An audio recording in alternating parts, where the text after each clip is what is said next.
Hi, everybody out there in Superland. Welcome to another day of lecture. Hey, happy Friday. Um, Hope everyone's doing okay again. Let's see what's going on lately. Same old here, really.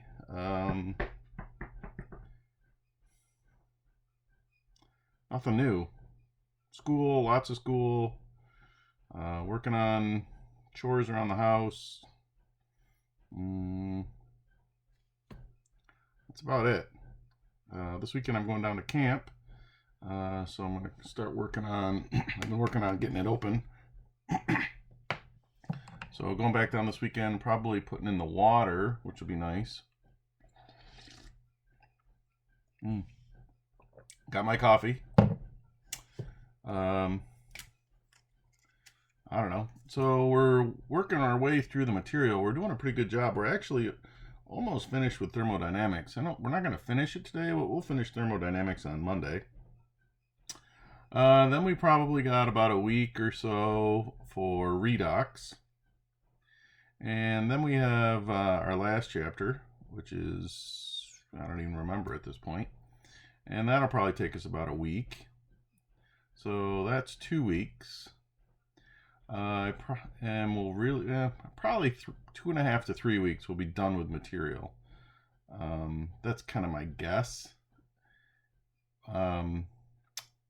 Which puts us to the end of May, almost. Probably give you a week to study for the final exam after we take the Unit 8 test. After the Unit 8 test, I'll probably give you a week to study, and then we'll take the final exam, and then we'll be done. Now, that's if we don't go back to school. If we go back to school, things will change, and we'll have to figure that out. Okay, hopefully we'll have an idea about that today. Governor Cuomo is supposed to let us know what's happening with schools by this week, so hopefully we'll know what's going on.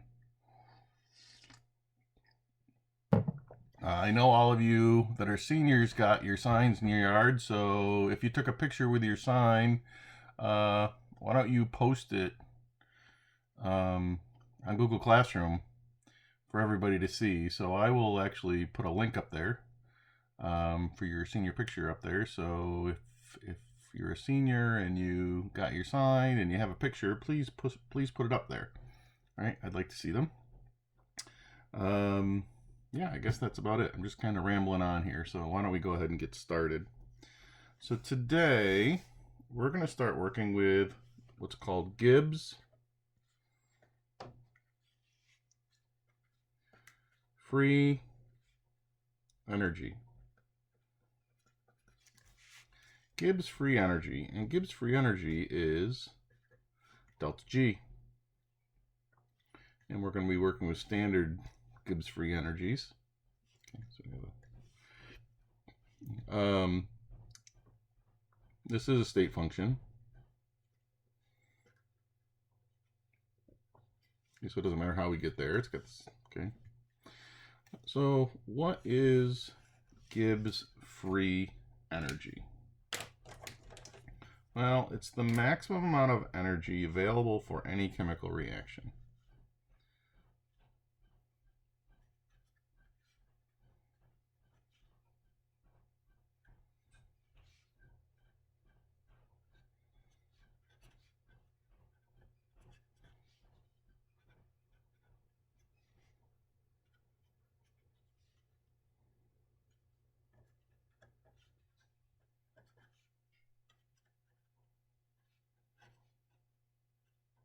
It's the maximum amount of energy available for any chemical reaction.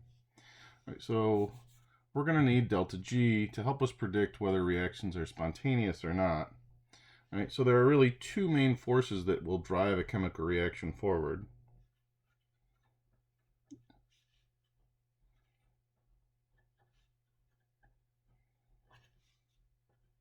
And you know what they are, hopefully, since we've been spending so much time with this stuff.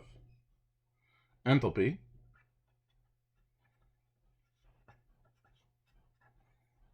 delta H,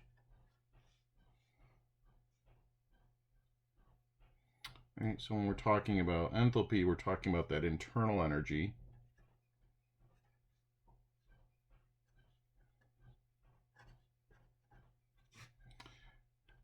And then enthalpy, which I just said, and then entropy.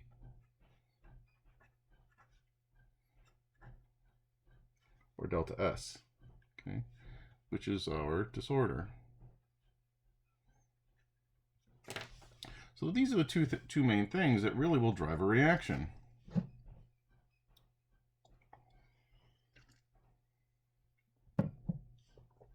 And there's actually an equation that we can use. Delta G of formation is equal to the delta H of formation minus T delta S of formation. Right? So delta H is our enthalpy, delta S is our entropy, delta G is our Gibbs free energy, and T is temperature. So this equation is actually derived from the second law of thermodynamics.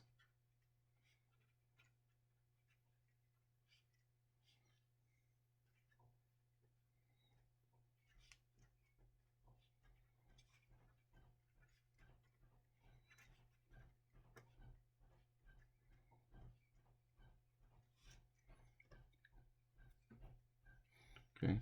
Hopefully you remember, well, what is the second law of thermodynamics? Okay, any physical or chemical change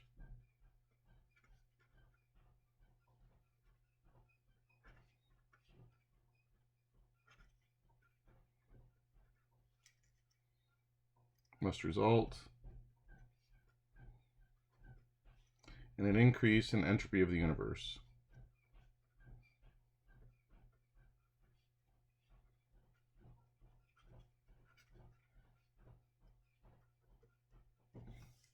Okay, so this equation, now we're not going to do this derivation.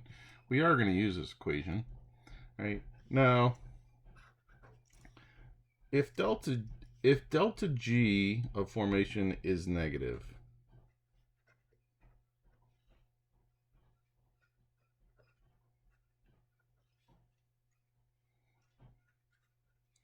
the reaction is spontaneous. Okay, so if this is negative, the reaction that we're looking at will happen, right? And that's what we're gonna use this for.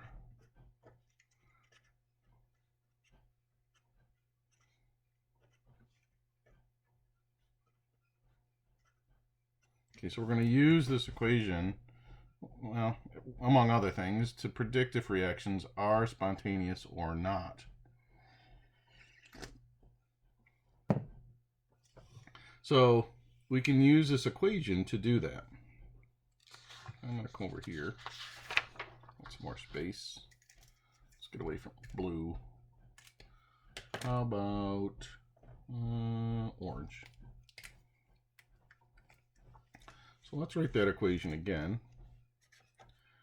Delta G0 is equal to delta H formation minus T delta S formation. All right, so let's look at this relationship here. All right, so our first relationship, if delta H is negative, right, which means it's exothermic. Okay, so nature prefers exothermic reactions because it reduces energy. And delta S is positive. Okay, which means entropy is increasing. And again, nature likes this. Right? So in these two cases, these reactions are always spontaneous. Delta G of formation is always negative. Okay, so if we were just to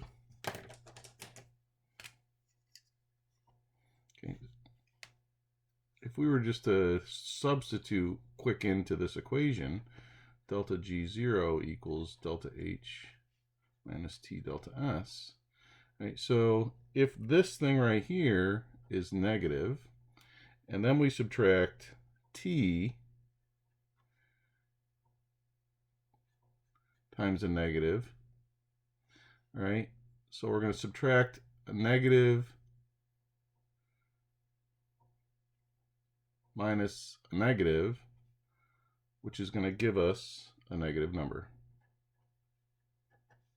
Okay, so delta G will always be negative. So in these two cases, that reaction that we're looking at will always be spontaneous.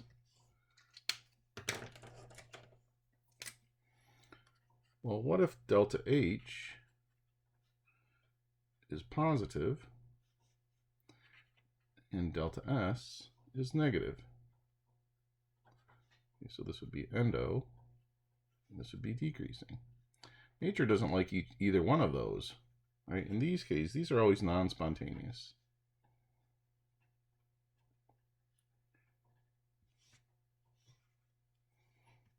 Delta G is going to be positive.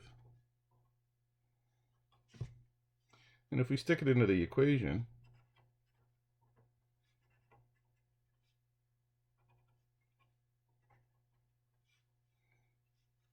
so if this is positive and we subtract a negative,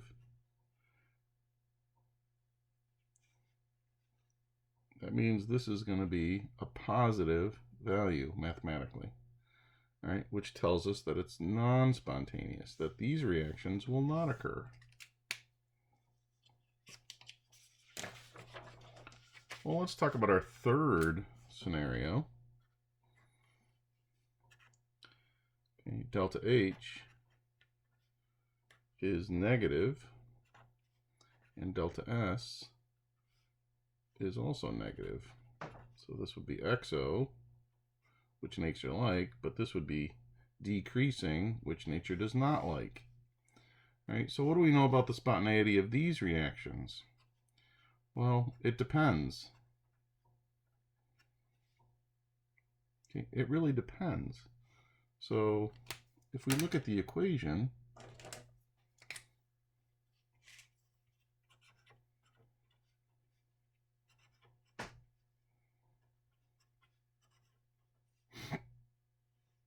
okay, so this is negative, and this is negative. All right, so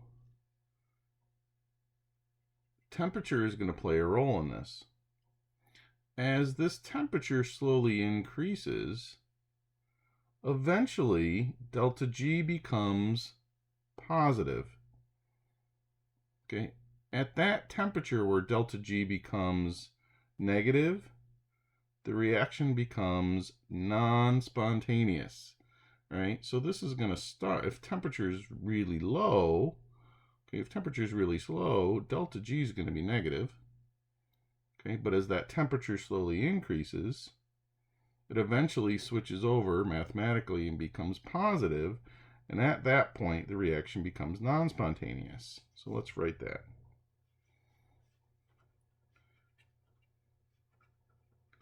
As temperature increases, eventually delta G becomes positive,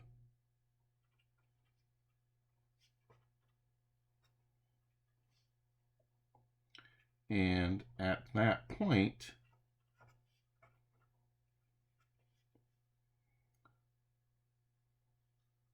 the reaction becomes non-spontaneous. So at lower temperatures in this case, okay, the reactions are spontaneous, but at higher temperatures they become non-spontaneous. All right, let's deal with our fourth scenario.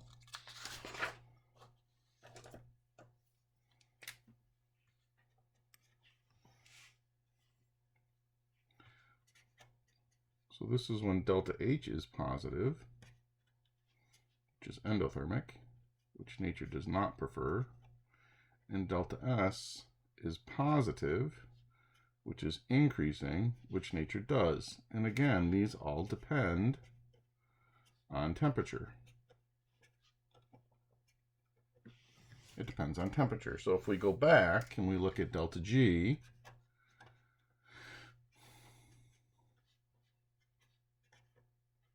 so initially this is positive, okay, and we're subtracting a positive. Right, so as this temperature increases, delta G will become negative and the reaction becomes spontaneous. So in this case, at low temperatures, this is going to be non-spontaneous, but eventually as we raise temperature, mathematically, this delta G switches from a positive value to a negative value and it becomes spontaneous. So as temp increases, delta G will become negative and the reaction becomes spontaneous.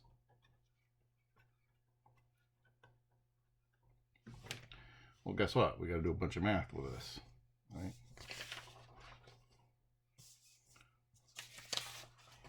So we're going to be needing to calculate delta G's.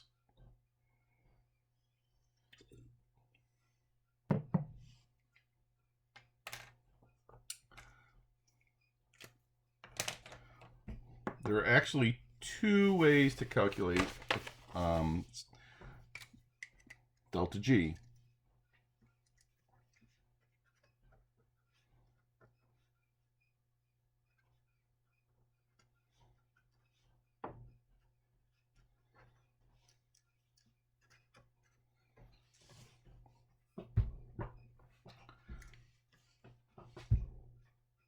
First way.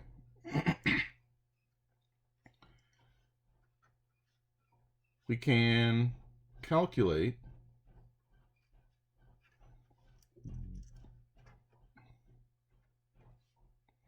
our change in Gibbs free energy, standard Gibbs free energy, from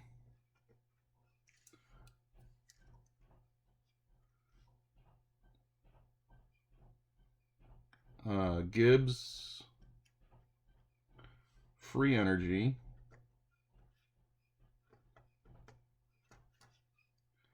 of formation.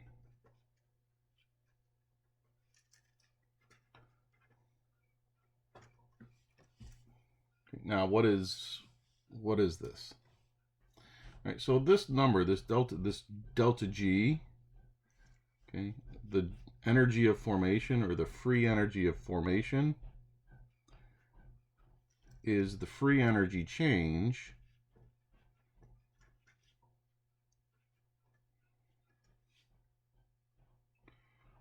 for the formation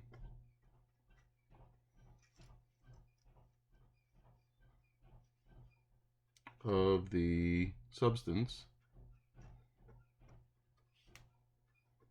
from its elements at standard conditions. So this is another number that we can look up on Appendix 3 or page 1088 in the textbook. Okay, so we're going to be looking these up.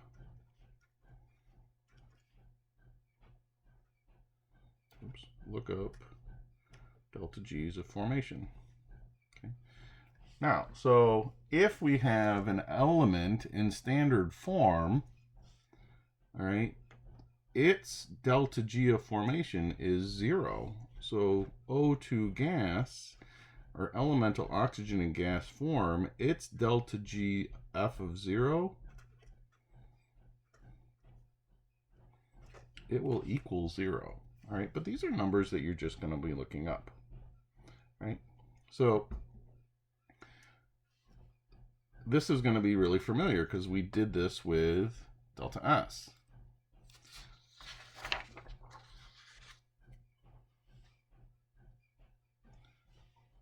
We should probably write this. They're located, review book, Appendix 3, and textbook starting on 1088. Okay, just so you know those numbers. Same place, same tables we were using before. All right, now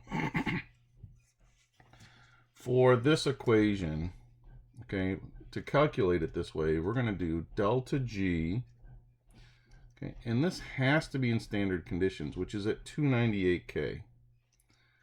Okay, that's what the table's in. All right, so if you're not at 298, if you're not at standard conditions, we have a problem. We'll have to do something different.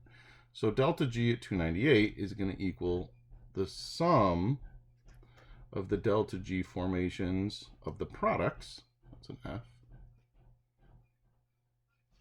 minus the sum of the delta G of formation of the reactants, which is just like we did with delta S. Okay, so let's calculate the delta G at 298 for the combustion of propane. And we've used propane in the past.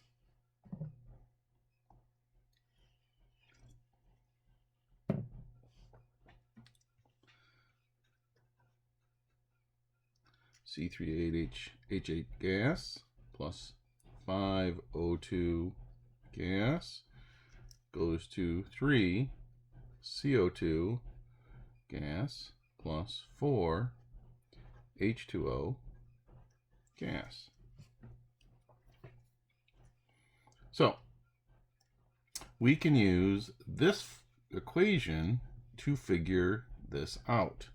All right, so just like we did before, we need the sum of the products and we need the sum of the reactants. All right, and I split them up. You don't have to, but I do. I like to do them separate and then substitute into this. All right, that's just my preference. You can do it as you please. Make sure that you show your work though.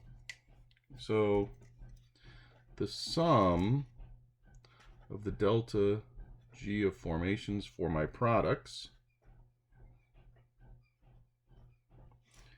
is equal to the number of moles, okay, same thing as before, 3 moles, times the delta G of CO2 gas.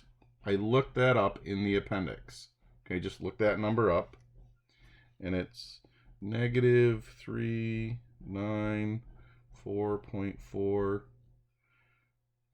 kilojoules per mole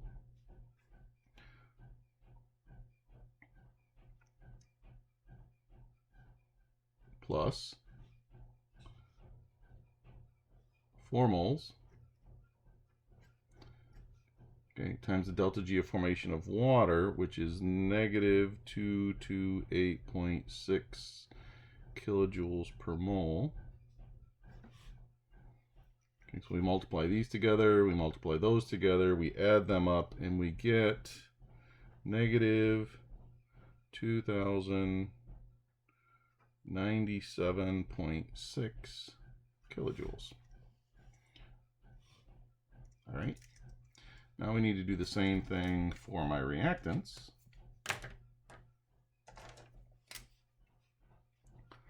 Sum delta G's of formations for my reactants is equal to 1 mole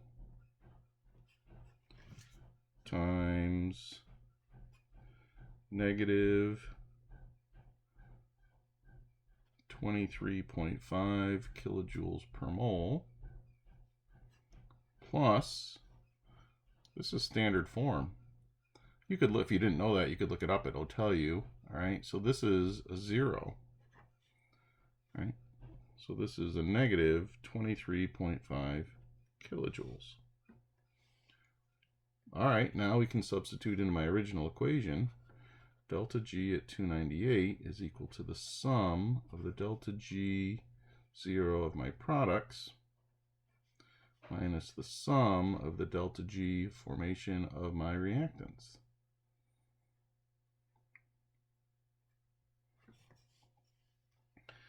So this is equal to negative 2097.6 kilojoules minus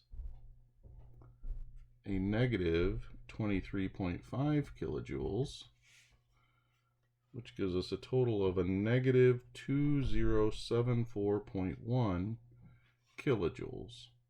That would be my change in my free energy. Delta G is negative, which tells us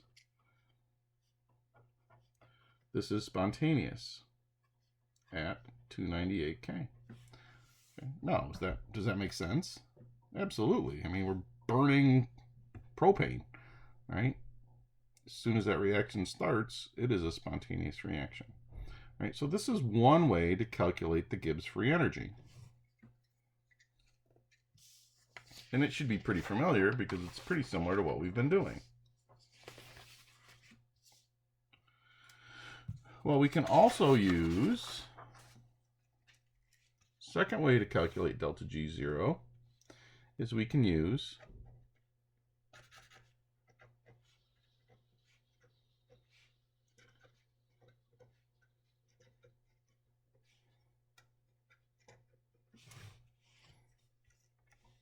delta G equals delta H minus T delta S. All right, so we're going to use the same equation. We're going to calculate delta G the second way with the same equation. So we're going to use the burning of propane, C3H8 gas plus 5O2 gas goes to 3 CO2 gas plus 4 H2O gas. All right, so now we have to calculate delta H, and we're going to have to calculate delta S.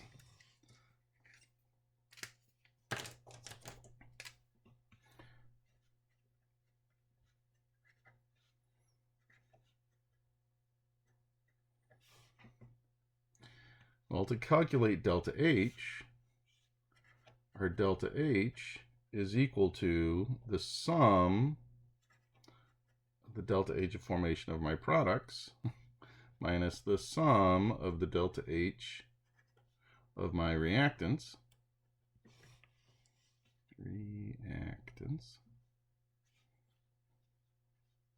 That's a delta H.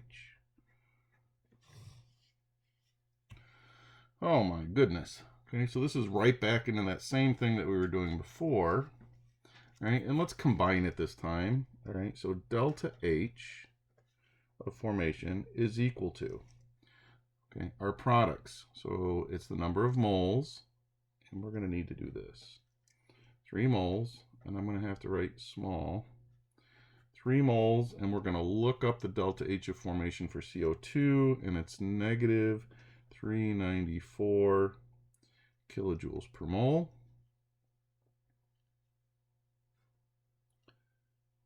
Plus 4 moles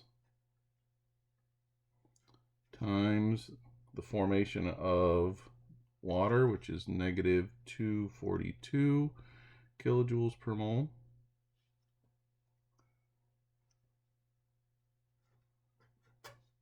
Minus, now we got to do our products. Okay, 1 mole times the formation of that, which is negative 104 kilojoules per mole. And I'm looking these numbers right up on the appendix. Plus 0. When I do all that math, my delta H ends up being negative 2046 kilojoules. That's my delta H. Well, I also need delta S. Guess what? We have to do it the same exact way, except with delta S. So our B part would be to calculate delta S.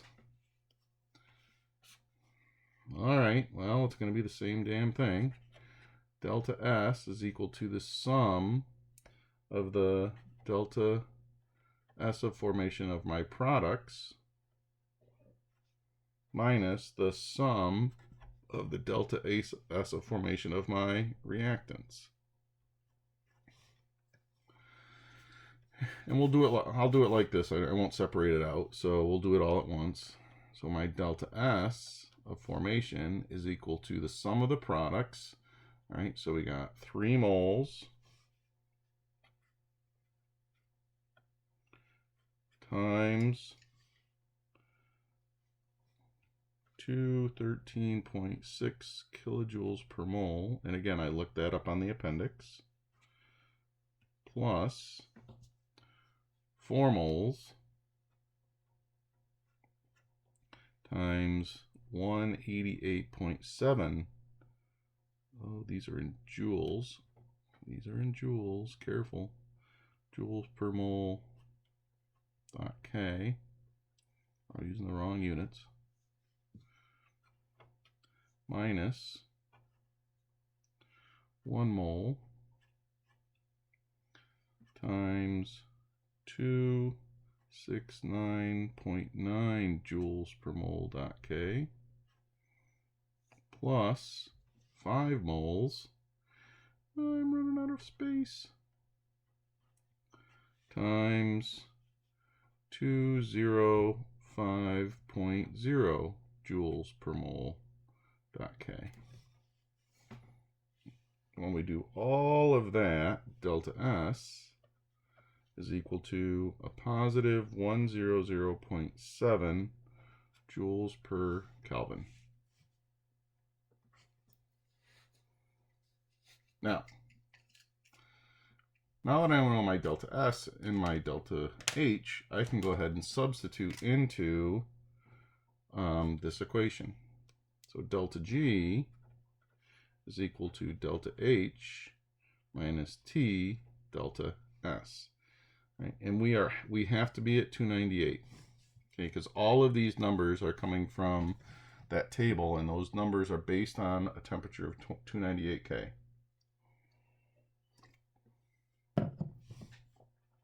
So we substitute negative 2046 kilojoules minus 298 K. Okay. Times 100.7 joules per K. Right now, that's a problem because this one's in joules and this is in kilojoules. So if I do this math real quick, I get 30,000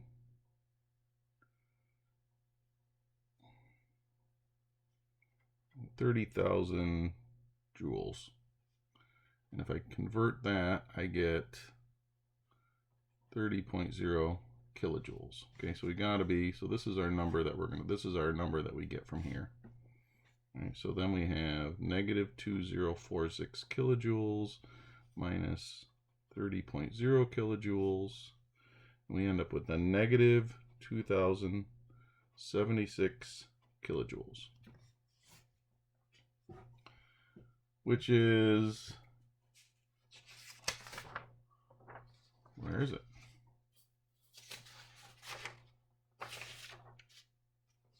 Basically what we got last time. Okay, so last time we got negative 20.74. All right, and this has got to do with sig figs, and we got negative 2076 this time. All right, so we got the same number doing it both ways. Again, it's negative, so my reaction is spontaneous. So there are 2 ways to calculate your delta G. You can use this equation. Okay, we can use this equation, or we can use the delta G's of formation depending on what's given in the problem.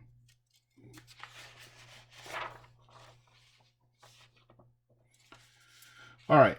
Well, what if we're at different temperatures? What if we're not at 298 K? So we're not in standard conditions, so we don't have the superscript 0. So delta G at temps other than 298.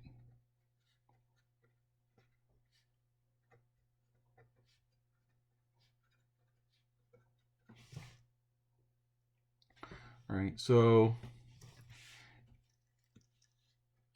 in our appendix 3, our delta H, delta S's, and delta G's are at 298K.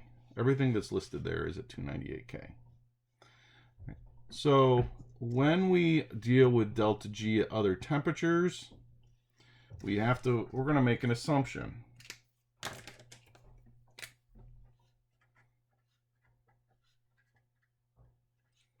We're going to assume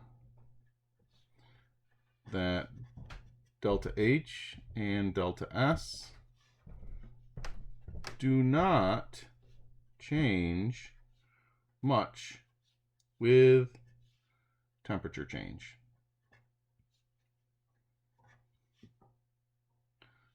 So we're going to use we'll use the values in the table.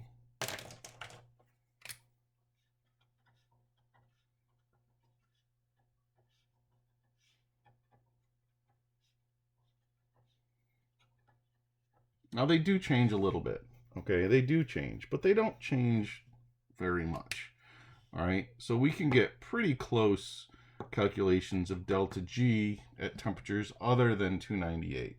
They're not perfect, all right? But it's not horrible. Now, what I want to do is we're going to do I want to show you some calculations at 3 different temperatures. Okay, so let's do this. Calculate delta G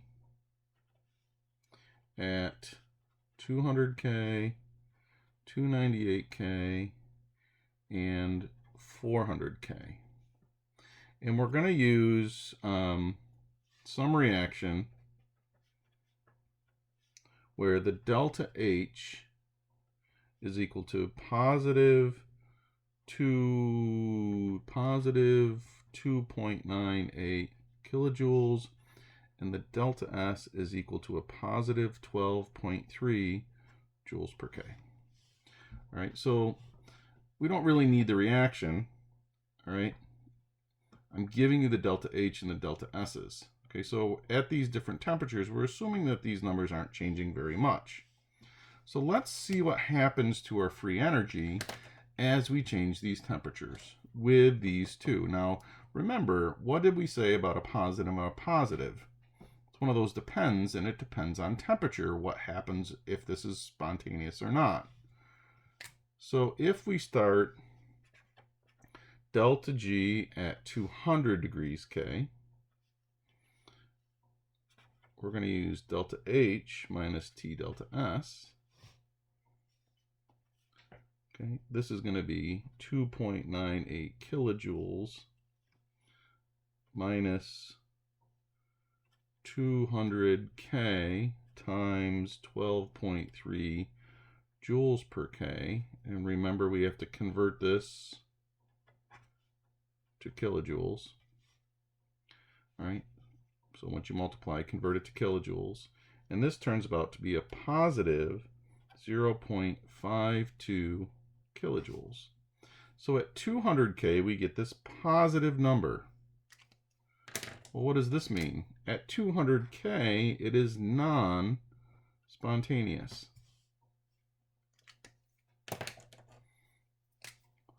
Well, what is delta G at 298K? Well, we get 2.98 kilojoules minus 298K times 12.3 joules per K. And again, you got to convert to kilojoules. And we end up with a negative 0.69 kilojoules. As soon as we get to 298K, actually, we don't even have to be quite to 298K. This becomes spontaneous.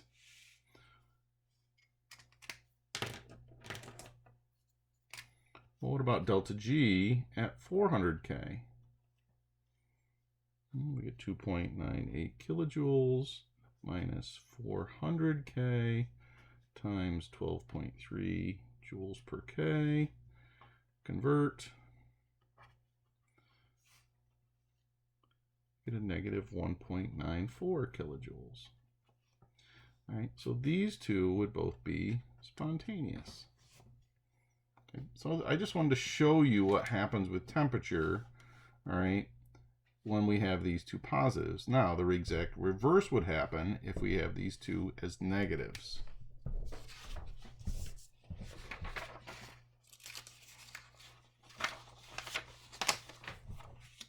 All right, let's try something a little bit different. So this is going to be an ABC problem.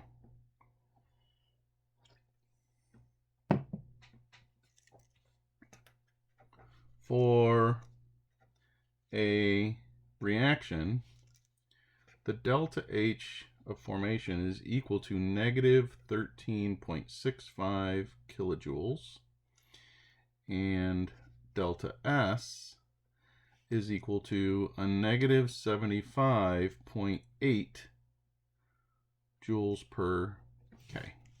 So we got two negatives. Okay, so again, this one's going to depend on temperature. Okay, so the A part is, what is delta G0 at 298? All right, well, that's easy. We can do that now. Delta G0 at 298 is equal to delta H minus T delta S. Our delta H is negative 13.65 kilojoules minus 298K times a negative 75.8 joules per K. Make sure you convert once you get your answer there. And this ends up being positive 8.94 kilojoules. So at 298, this is non-spontaneous. Okay, it will not happen spontaneously.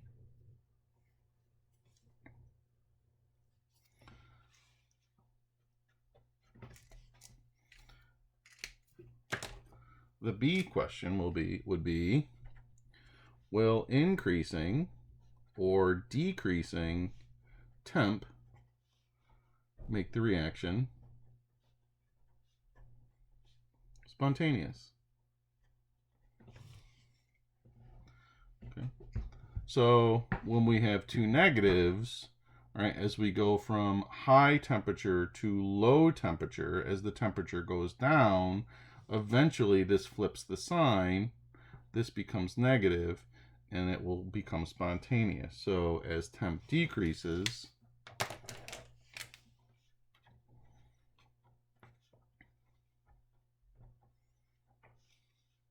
it will become spontaneous. Now, this is a great question. I love this one.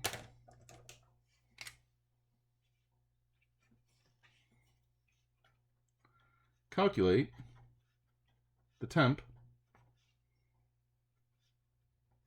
It will become spontaneous, but sometimes we'll say thermodynamically favored.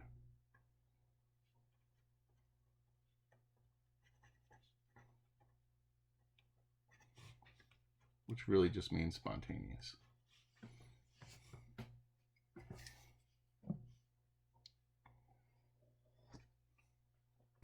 How the heck are we going to do that? How are we going to calculate the tipping point? Well,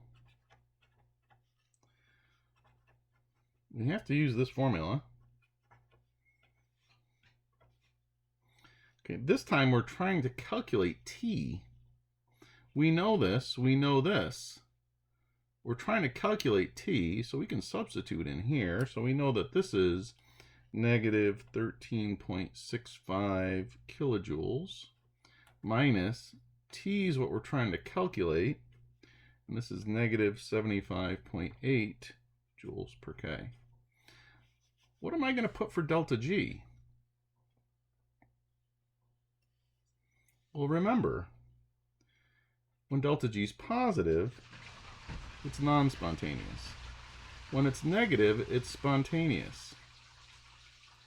So where does it switch?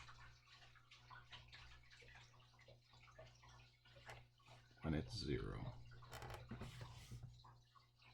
Okay, so when it's 0 kilojoules, that's the temperature that it's going to switch at. Okay, so now we have to do our math and we have to convert, and it turns out when we do this math, my temperature is 180 K. So below 180 K, the reaction is spontaneous. Above 180 K, the reaction is non-spontaneous.